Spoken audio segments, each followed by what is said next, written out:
Sanibonani guys, igama lami uNomfundo wakwaNdlovu, ngaziwa ngoBeyonce Matshitshini. Le gama elithi Beyonce ngilithole ngoba ngumuntu othanda ukucula and abantu bayayijabulela iverse yami bayayithanda.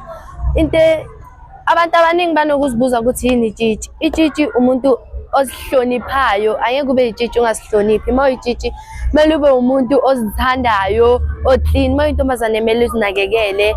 Futhi ukuze sifike la bese ngeke sesifike if bekungasi Red Cross, singama special guest we Red Cross, sibizwe yiyo futhi siphethe kahle, siphinde sibonge nakuyo iRed Cross.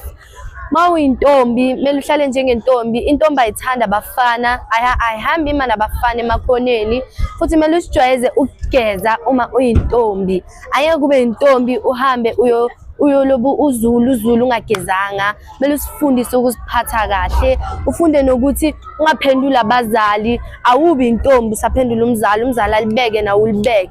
Umzali mayethi fika ngo-5 endlini kumele wenze sure ukuthi umzali uthe, ngoba umzali uyazi ukuthi ethi wena ufike ngo-5. Mina igama lami uNongelo Buthelezi, bangibiza ngoSnow White Matshitshini. Mina into engizoyisho namhlanje ukuthi ngiphatheni kahle ngoba lento esihambayo inzima kakhulu kwabanye and futhi siyayithanda nathi.